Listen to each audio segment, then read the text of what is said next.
Hello, everyone, and welcome back to Real History. I am your host, History Professor Jared Frederick, and we have another great naval classic lined up for our analysis. And once again, we are joined by my good friend, Tom Frezza, who is an expert in naval history. Before we delve into this film, once again, we invite you to hit that subscribe button below, click like, leave a comment. Every little bit helps. So, with that being said, Tom, which one did you choose? We looked at Midway as your last selection. You aren't too big a fan of that one. I am but not. To counterbalance that, we have... I decided with, out of, there are a lot of good movies out there, but Greyhound.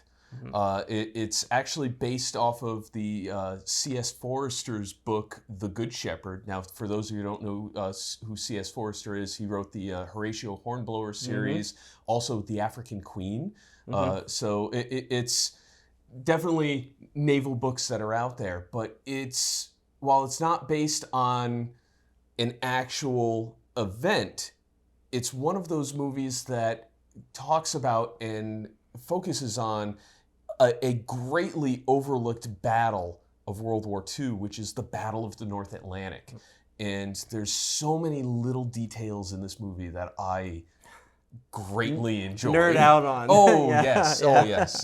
That's why we're here. Yes. All right, well, let's go ahead and get started. Let's do it. Take a look at Greyhound. And of course, this is an Apple movie, which They're just churning them out as far as historical epics go. Yes, and as a historian, I say, keep going. Yes, it has replaced the History Channel. In you know what? Yeah, it really has, and they're putting out these miniseries movies and other epics where, well, are they all great? No, but it's getting people interested, and if they put out these movies and then attach documentaries to them, oh man, awesome. Yeah. In the tradition of damn the torpedoes, full speed ahead. And interestingly enough, this movie begins in almost exactly the same fashion as our previous one does, Midway. Yes. And that is period radio speeches and addresses to set the tone. It's very effective. Yes. FDR quoting David Farragut there. Yes. Is, I think, a very good sort of historical cliffhanger to start off with. Yeah. And it's interesting with the convoy system that you're seeing here. When the U.S. entered the war, the British were already doing these convoy systems, and our very early convoys, we did not follow the British model, and so many ships were lost in the early days of the U.S. entering the war because they weren't using this system. Now, I want everybody to remember this opening shot. You see that their journey has just begun. They're riding really low in the water because she's full of fuel. Depth charges. Ammunition, everything. And as you go, you start losing weight, if you will. A lot of these scenes were filmed aboard the museum ship USS Kidd, which is a Fletcher-class destroyer, but really one of the workhorses of World War II when it comes to Navy destroyers. And the Kidd is located in Baton Rouge, Yes. I believe. It's a ship museum. We definitely encourage you to go visit that if you're checking out the World War II Museum in New Orleans. Yes. Head up a little bit further and you can see the Kidd as well. What's this? And I know historians several historians have watched this and have commented, like, why are they including these scenes with the girlfriend of the commanding officer, if you will? It's because they follow C.S. Forester's book pretty closely, and it's in the book itself, and it gives a bit more dynamic to the CO, and you see the slippers many times, and the toy of the vessel. One thing that they actually kind of deviate from within the book is that in the book, it's not a Fletcher class destroyer because Fletchers by 43, yes, they're coming into the fleet, but they're not as widespread as they should be. In the book, it's a Mahan class destroyer, which is actually smaller than a Fletcher. Okay. But they had the kid. Yes, they had the kid. Yeah, so which is a great set. Yeah. Sea's a bit hard to serve hot food. I could manage a ham, steak, and eggs for you, sir. This will do. Thank you, Clayton. I got it. And in these scenes, you can see the stewards, the mess stewards, if you will, which historically were minorities. That was the one role that minorities could get within the Navy at that point before they really truly desegregated the Navy. And that was something where the very early 1900s is when they kind of segregated everything. Pre that, you really don't see it as much. Right. As we mentioned in our previous analysis of another naval movie, The Hunley, Yes. which one of my former students joined us for, the U.S. Navy was, for all intents and purposes, integrated Yes. During the Civil War. Yes. And even up through the Spanish-American War, but it's just before World War I that the Secretary of the Navy at the time, Josephus Daniels, while he did some good things for the Navy, he really pushed through segregation. I applied to be a background artist in this movie. And I went above and beyond because I got in my old Navy uniforms. Yeah. And I was like, I'm gonna look the part for this. But I believe that they ultimately confined casting to locals. Yes. And actual naval veterans, of which I am neither. So I can't blame them. Yeah. And they're all, more athletic and better looking than me anyways. But you and I would have done it probably for free. Oh, definitely. You fed me, I would have been there. Yeah. I will tolerate no more fisticuffs on my ship. So, restore the relationships you have damaged and fill me with peace. It's always an interesting time when you hear sailors, tales of sailors who get called up for basically what is you kind of see here, which is captain's mast, where it's a different. You've done something wrong, and if the commanding officer has to get involved, it may be pretty bad. In this movie, you watch that, and then he starts quoting biblical verses to you. It's like, oh no, I've really messed up. Sir, good morning. Escorts Eagle and Harry are out of position 6 miles from Convoy. It's something to be admired about this movie because it doesn't waste any time getting to the thick of the matter.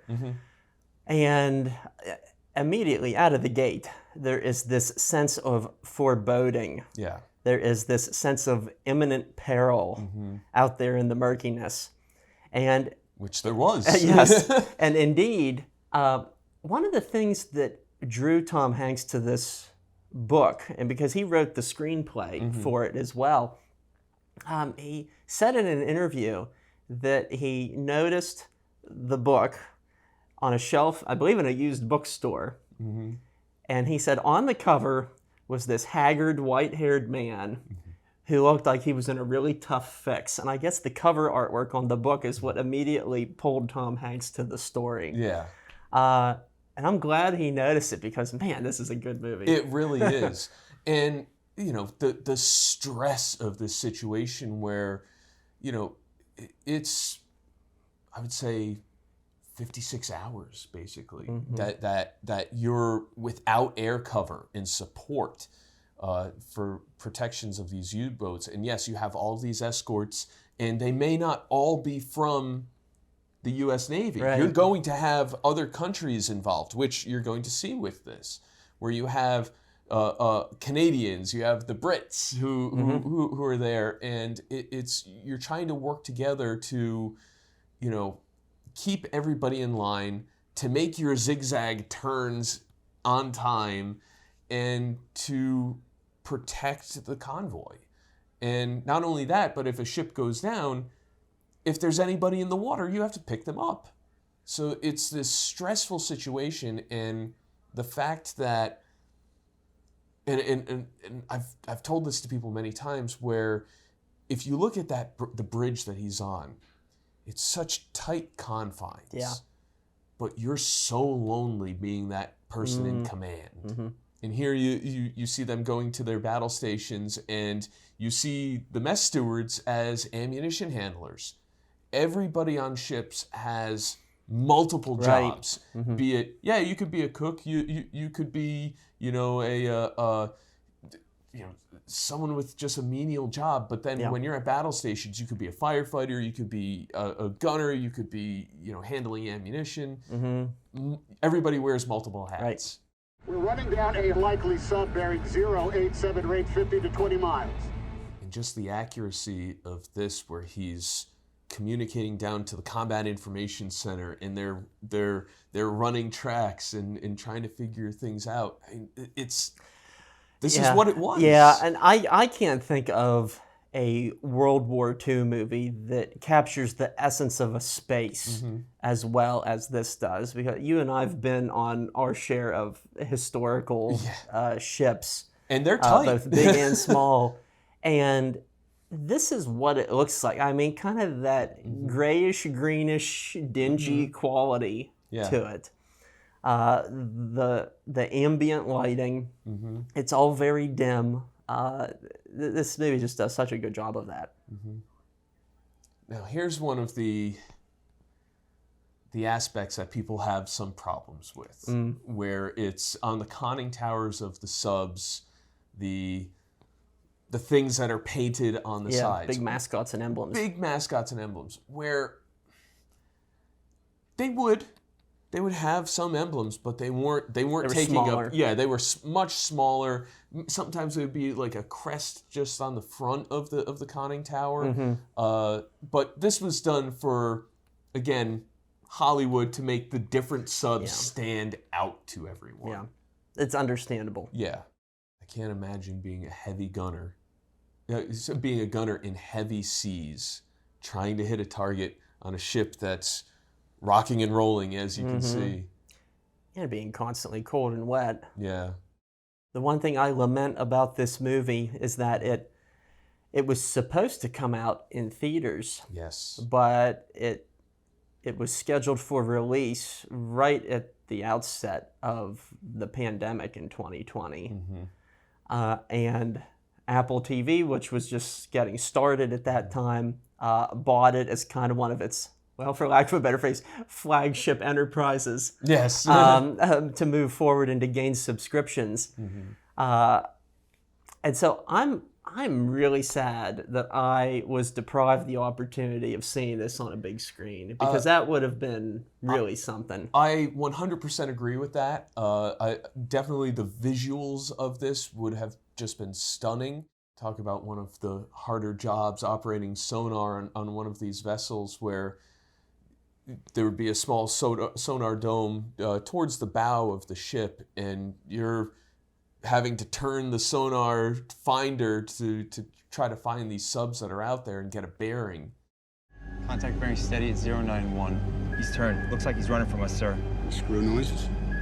It doesn't water down any of the technical language. No. And Tom Hanks at times got into some verbal scuffles with the studio about all this, because I guess the movie-making executives thought that people aren't going to know what's happening because it's so technical. And they wanted him to change screws to propellers so people would know.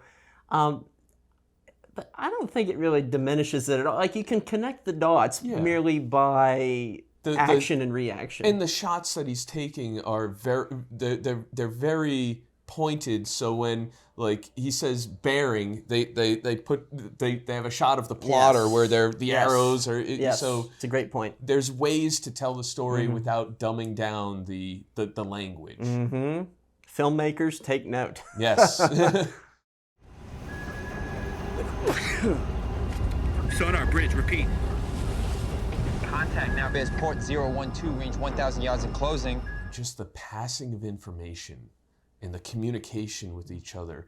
it's such an important thing in a combat situation like this, and the CO's looking for all of the information that he can so he can direct the vessel where to go, when to drop your depth charges. It's so important, and the fact that they're showing this is huge. Contact very dead ahead, range 300 yards, sir. Contact inside minimum sonar range. Contact inside minimum sonar range, sir. You don't even need a lot of music with this. It's just the sounds, Right. and the stress. And, Yeah. I think every good film knows how to balance that in high pressure moments like this. Those depth charges too. So that you have the ones that could be launched from the sides or rolled off the back. And one of the game changers were the hedgehogs, where they could fire them forward in front of the vessel. A really impressive movie that captures depth charges actually being fired is a movie from the 1950s called The Enemy Below. Yes, I was going to bring that up. Yeah. So as was the case with a lot of movies made from the 40s through the 60s, they often had end credits that says this film wouldn't have been possible without the Department of the Navy, et cetera, et cetera. And what that meant was, when you're filming a movie in the 1950s, is that there's still plenty of World War II era vessels that are still afloat and just sitting around looking for something to do. And you can put a camera on deck and actually get them shooting depth charges. There's some really impressive scenes in that movie, and it's not CGI. So no longer a possibility, but they do a pretty good job nonetheless here of recreating it. Yeah. Epstein, is it? Epstein, sir. Good work. One of the many unsung challenges of any captain or good manager for that matter is remembering names. Yes.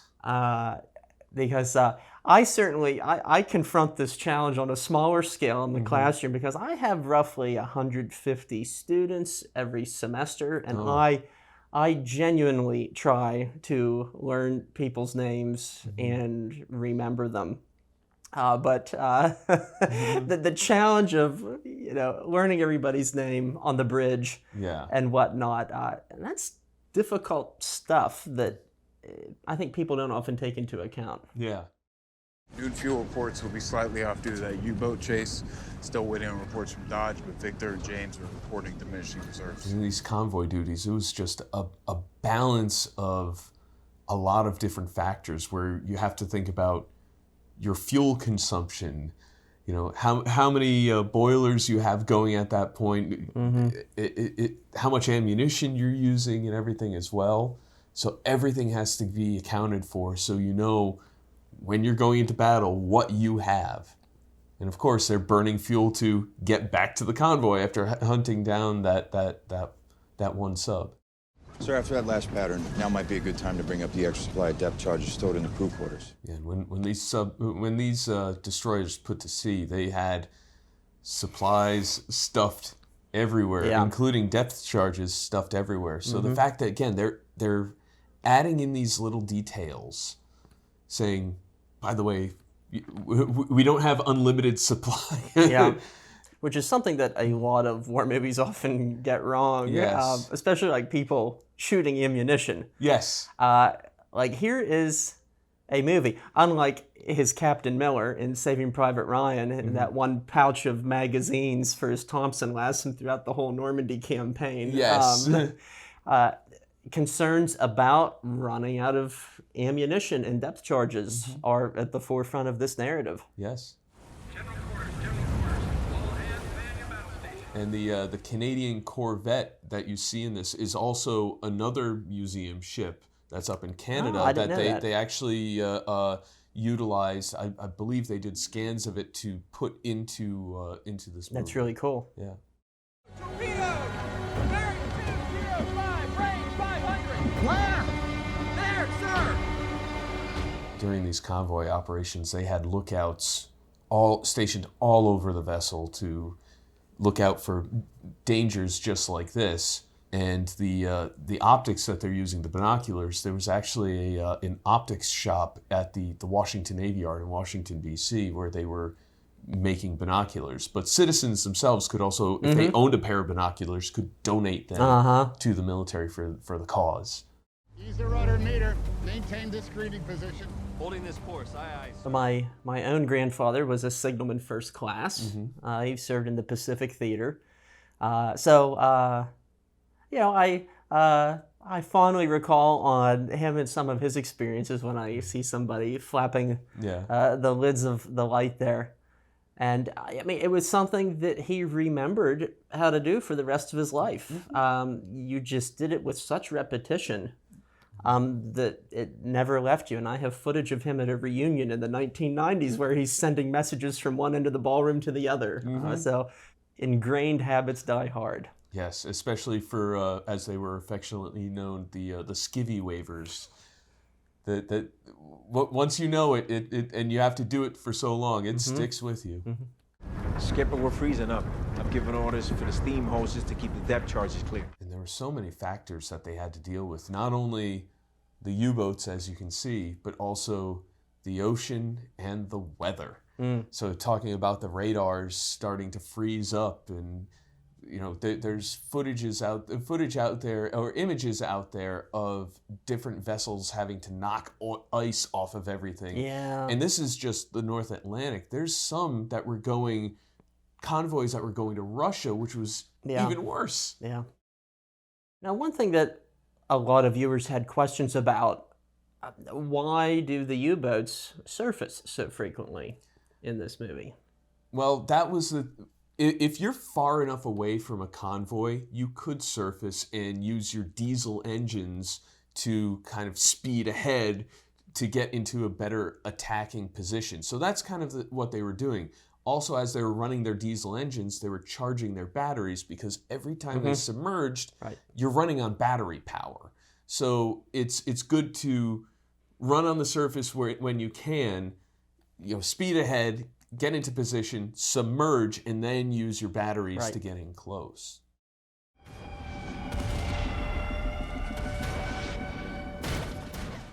The thing with the kid is that there are some post-war conversions on her that they kept in for the movie and everything. But the 5-inch guns could be controlled by the upper gun director. So controlled from there, or they could be controlled from within the mount with the gun captain. And the 5-inch guns were probably some of the guns that were used the most by the Navy in World War II, because they were great multi-purpose guns, because you could fire at other vessels, you could fire at shore targets, but they could also be used for anti-aircraft as well. I actually have several watch mugs, the handleless coffee mugs that I drink from at home. And on a cold day, it's so nice to just wrap your hands around that hot coffee mug. And just like he was doing, just hold it to your face. It's the best. Distress rocket, sir. Lookouts report gunfire bearing 046, range 3 miles. So it's now night. They're darkening the ship. The red lights come on. How does nighttime navigation and combat throw additional wrenches into the works? Oh, it's because you can't really see that much. So those the observers that are outside with those binoculars cannot, you know, see things that are in the water. But while you cannot see things, the enemy also can't see too many things. So they can use their radar, you can use your radar, and it just adds a whole other level of complexity to your battle. And there's also the possibility of ships running into each other as well. Yes.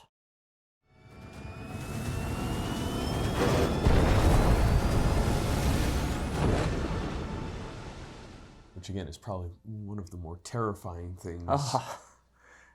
Ships running into each other. Yeah. And, With what frequency did this happen, I wonder? Truthfully, I do not know. I do know that there are famous stories of that happening. I believe it was the Queen Elizabeth or the Queen Mary that hit a destroyer and cut it in two. Accidents. Friendly fire! Friendly fire! I can't see us! I think this too is something very valuable to recognize, and that is the frequency of friendly fire in the combat zone. God, I can't even begin to think how many people were killed by their own sides in this war on land, sea, or in the air. So many, and it's one of the realities of war. It happens, and again, especially it's nighttime, and that adds again to the complexity where they're trying to hit a target, and there could be friendlies right behind it. Contact is not moving. Possible decoy. The best way to describe what they're talking about is it's almost like a giant Alka-Seltzer tab that goes into the water. It creates what sounds like cavitation noises of propellers. And it's something where, submarines still kind of have that in their inventory today. Captain, survivors 500 yards starboard, sir. Proceed with rescue. And then, of course, there are these very burdensome command issues where, okay, do you drop boats to go rescue people? Do you stick with the convoy? Do you stay on your toes? Do you slow down? People have the potentiality to die in either case. Yeah. But again, the devastation of helplessness that you're seeing here, where ships are just getting hit left and right. And I believe the German submariners called this the happy time because of the effects that they were having on these convoys, and they could just go in there at will and sink them.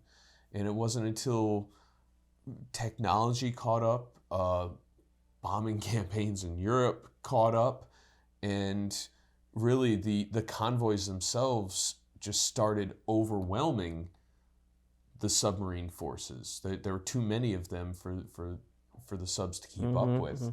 That, and you also have escort carriers going with the convoy and more long-range aircraft as well, hunting down these subs. Greyhound, this is Greyhound. Now, how often this happened of the Germans being able to get on different radio frequencies? Yeah, it's a whole different frequency, I believe. Yes. So, I've learned as a historian to never say never, but Unlikely.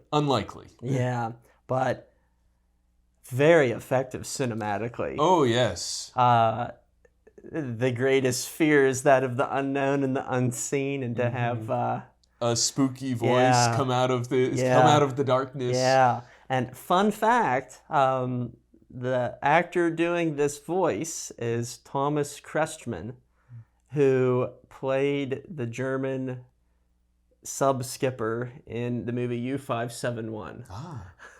So I think the only more effective person was if they got the sub commander from Das Boot.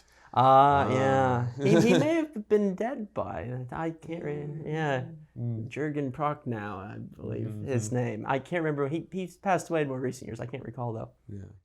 In my mind, this is the most iconic and frantic moment of the movie. First time I saw this, I was just like, oh my God. Overwhelming. It is incredible. Like this huge just vista of destruction sweeping across the screen with a really effective soundtrack carrying it as well. And then that's counterbalanced here at the end of this amazing panning upward shot of the Aurora Borealis streaming above the clouds. It's like the clouds are just hiding the devastation. Yeah, what an effective scene this is.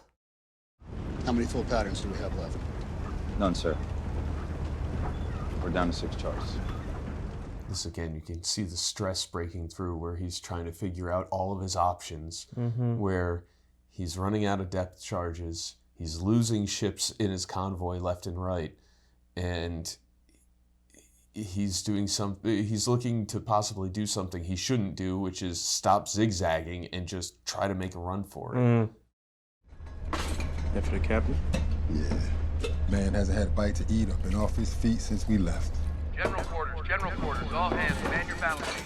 One thing that I kind of like about this is, so I have with me here the 1945 edition of the Cookbook of the U.S. Navy, and I've been cooking recipes out of this. So when I see the pancakes and eggs and bacon, I've actually made the Navy recipe for pancakes out of this, and they're not bad. That they are pretty heavy, but looking at the cold of the North Atlantic, those heavy hot pancakes right now sound pretty good. Yeah. And the fact that, again, I'm watching them eat this, and I just go, I know how those taste. Yeah. Well, I mean, the running joke in the movie is Tom Hanks never does get to eat anything. No, he sadly. just consumes living on coffee. Yeah. Which is a great little cinematic device, exemplifying how you have to constantly be alert. You don't even have time for a few bites of bacon. Yeah. And Navy ships, even to this day, always have coffee ready to go, because ships never sleep. So it's a good thing to have on hand. Distant contact bearing 160. Sonar reports distant contact bearing 160. Dickie, Greyhound, the contact is now 10 degrees to my port. So the headsets and microphones that they're using are sound-powered equipment, meaning that what's powering them is inside the microphone there's a baffle that moves when you talk, and that baffle is what powers the system, and you're able to use it to communicate back and forth. They're the major component of ships during World War II, that it kept the communication throughout the ship going. Now, one thing with those 40mm guns that they're firing, they were actually electronically controlled. So they had joysticks, but they also had gun directors. When you moved the gun director, the gun moved, and you could fire the guns from the gun director. So the fact that they're using the hand wheels may not be 100% accurate because they had other means, but again, they're filming on the Kidd, which is a museum ship. You can't put power to the guns to get them moving around. There's actually a very famous battle that happens in October of 1943 of USS Boys, DD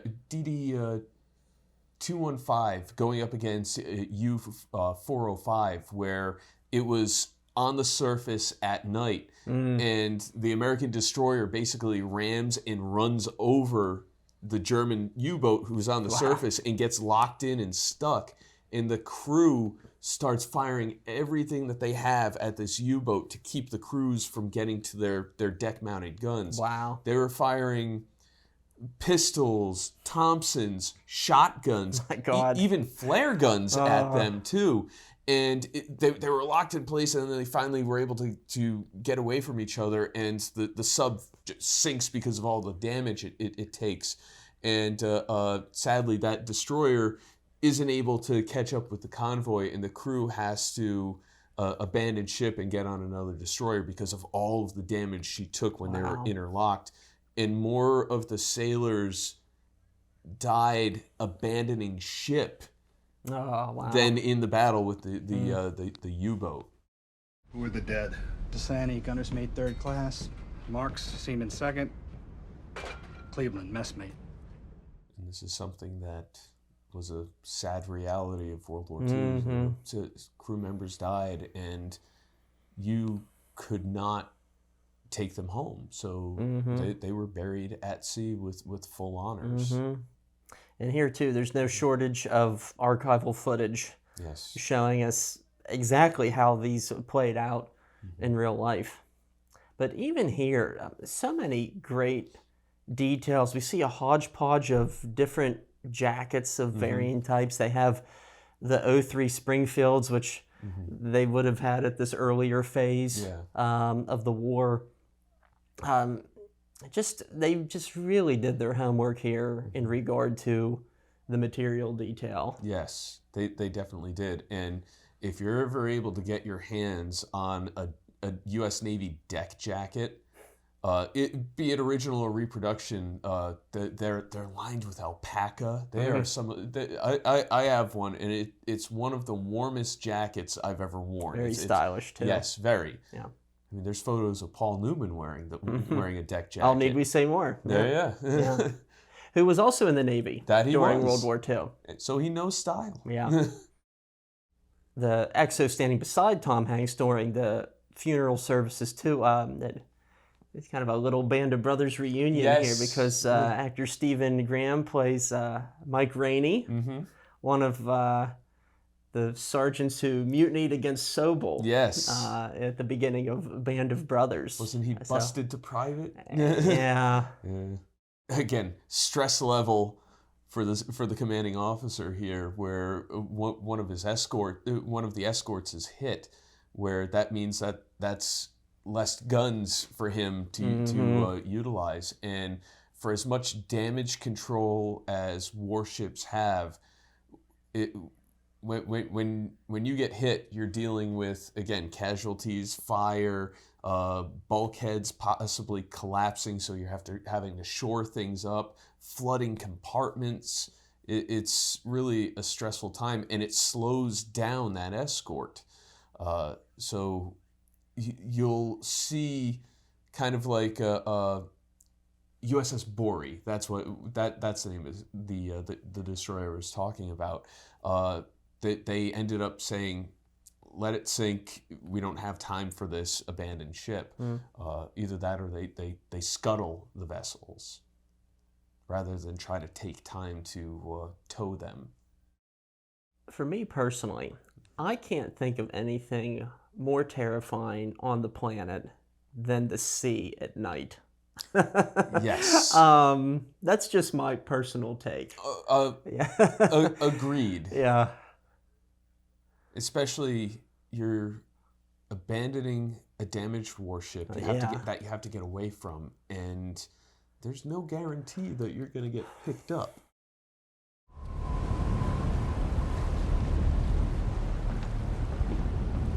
Do I break radio silence with a message to the Admiralty? You mentioned situational awareness earlier. It's important not only from a tactical point of view, but also being aware of the conversations you're having and who's within earshot of when you're having them. Yeah. Because the captain, he cannot easily expose his vulnerability that he is feeling, and the XO is really the only one that he feels comfortable doing that to. Mm-hmm. That you don't want to feed the rumor mill if you were on board the ship. The scuttlebutt. Yeah, the junior enlisted sailor, if he hears something, he's going to tell people. Yep. That is actually a very smart tactic that they would do, using the smaller caliber guns to mark where a target would be for the 5-inch guns to fire.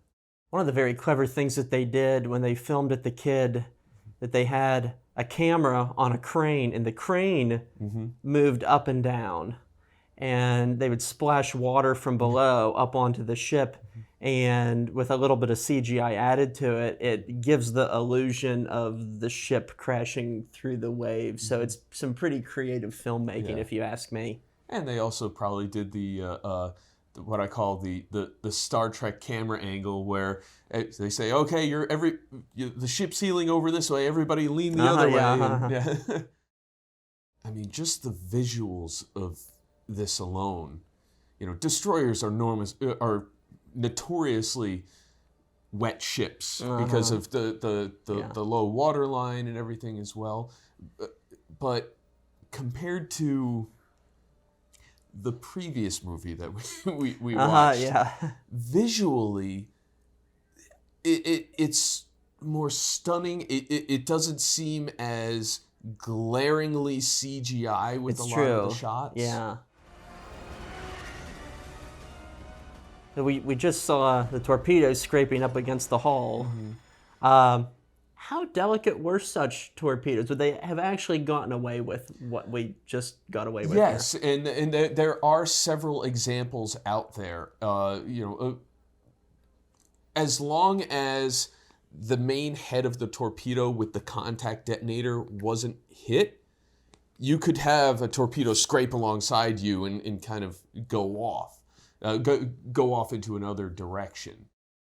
As we take a lot of these special effects into account and we compare it with our previous film of Midway, I think the duration of the movie may have something to do with that, because this is a shorter movie. This is a dramatically shorter movie. It's slightly, if you don't count the end credits, it's less than an hour and a half, whereas Midway is like 2 hours, 10 minutes. Yeah. So when you have an extra 40 minutes or so of movie to film, that means you have to stretch the budget out more. Yes. And so here, they're kind of able to do more with less in a strange sort of way. Again, talk about unsung heroes of the war. Those PBY flying boats were widely used in all aspects of the war, from rescuing downed aviators, from doing convoy duty. I mean, it's cool aircraft. Yeah, for sure. I knew a radioman on a PBY who served in the Pacific, and a very versatile plane. Yes. I mean, they had their own little kitchens in them and stuff, too. Yeah. And you might say, maybe it's a little bit cliche, the plane coming in at the last minute as the ship's hanging on for dear life, but these things did happen. Yeah. And it's not as overtly cliche as, say, Midway. You know, Okay, the PBY didn't come in and like have a cheesy one-liner and then drop the bombs. You know, it's or scrape the deck of the U-boat. Yes. How many crossings does that make for you now? This was my first, sir. Unbelievable. Well, let's hope next time's a bit easier, eh? And this is when we hear that this is his first convoy. Yeah. I mean, yeah. Without the success of these convoys, there cannot be an invasion of Normandy. Yes. 2 years later, or a year later. And as the tagline for the movie says, before you get to the front lines, there's another struggle that happens along the way. I mean, there is a fantastic... It's my favorite recruiting poster for the Navy, but it's from World War I. And it's a sailor waiting in the water, and he has a doughboy on his shoulder, and it says, "The Navy got him across." I mean, same thing with World War II. The Navy got him across. And as the joke among Marines is... what does Marine stand for? My ass rides in Navy equipment. I'll be in my cabin if you need me. Aye, aye, sir. That, too, is something else that constantly stuns me, whether you're a GI in a foxhole or a sailor having to be on constant watch. And that was just this perpetual state of sleep deprivation. Yes. I mean, it's true today as well. Nobody ever gets enough sleep in the service. And being able to do what they do and function in the high-stress environments that they must, it just adds another level of wow factor in my view. And a very emotionally satisfying end here as we see these large convoy ships and sometimes converted ocean liner vessels traversing the North Atlantic. And my grandfather, who was bound for England and eventually Normandy, was on such ships. A lot of members of the Army Air Forces, that's how a lot of the mechanics and the crews and the clerks went over on ships, not planes. So it's an incredibly cog in the wheel of the arsenal of democracy. And veterans who went across on those ships talk about how terrifying it was for them because the threats of the U-boats were so real. And, you're packed on these vessels and just like sardines. Like sardines. And they smelled horrible. And, yeah. And if these ships got hit and started going down, just think of how terrifying it would be to try to get out. Mm-hmm. You could, yeah. When a ship blacks out, when you lose power, good luck climbing up 6 decks. Yeah. Yeah. Without power, with a ship that's listing, and terrifying. Here it is. Okay, yes. Yeah, so if you from the beginning, when you watch it, the ship is low in the water. If you look at all of the vessels, they're riding high because they're almost out of fuel. they're out of many material and everything. So when I first saw this movie, that last shot, I was like, yes, they got it. The little things. Yeah, I mean, it's those small details that really, one, deliver a good movie, but also make it accurate too. And the information that they show here at the end of, the Battle of the North Atlantic was very bloody, and so many people made the ultimate sacrifice just trying to get across. Mm-hmm. Yeah, absolutely. And I also love the somewhat, to a degree, it's an unconventional ending because the hero of the movie goes to sleep. Yeah. It's very different than like Master and Commander where they're playing cello and a violin. It's very lively and the chase continues. And I think it's a very good reflection on the sort of fatigue that one feels at the end. As always, we have book recommendations. I'll go first, and what I have here is the book Tin Cans and Greyhounds, and this is a very good narrative that traces the experiences of destroyers not only in World War II, but in World War I, and it imparts the hard lessons learned 2 decades prior to the setting for a Greyhound. So if you're looking for a good, concise read and want to learn more about the lifestyle and the tactics and everything else about life on a destroyer, I think this is a pretty good one. Yeah. All right. So the one that I picked out is Fletcher-class destroyers by Alan Raven. It goes into more of a technical detail as to the construction of Fletchers, since that's what they used in the movie Greyhound, and has lots of great photos and schematics and everything as well. So for those of you who are a bit more technical, this would probably be a good thing to have. That, and of course the cookbook of the U.S. Navy, the 1945 edition. If you can find originals, great. They're pretty. There's some pretty interesting recipes in these. Some that are pretty good, some that are quite terrible. So buyer beware. But there is a digitized version that's online. If you just do a quick search for it online, you should be able to pull it up. And of all the recipes out of here that you've cooked, what is the most disgusting? Oh, so I also have the 1944 edition of this, which out of that one, it was the ham banana rolls and cheese sauce. Yes, that will never be repeated. And they took it out for the 1945. It's not in the 1945 edition, thankfully. But there is... Say that again. Ham banana rolls and cheese sauce. It's a thing, and I had to eat it, and it was not good. Did you really have to eat it? It was for history. It was for history. But, and there's so many fun things that you could do with history, and this is one of them. Yep. But hopefully, that was such a great epic movie, and my hope is that Tom Hanks and Steven Spielberg do another miniseries treatment, but need to complete the circle with Navy story. But I would say the Battle of Leyte Gulf, off of Samar with Yep. the Johnston and Okay. the Samuel B. Roberts. That Or- could be a good miniseries. Or what we said in the previous episode, the USS Enterprise. The Enterprise, Mhm. yes. Yeah, like continuity. Yes. Yeah. That would be a good one. Yeah.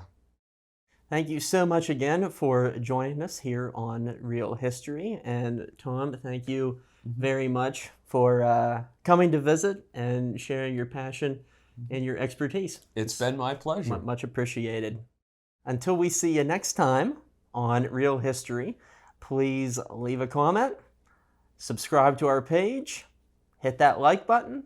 As I said, every little bit helps. We'll see you next time on Real History.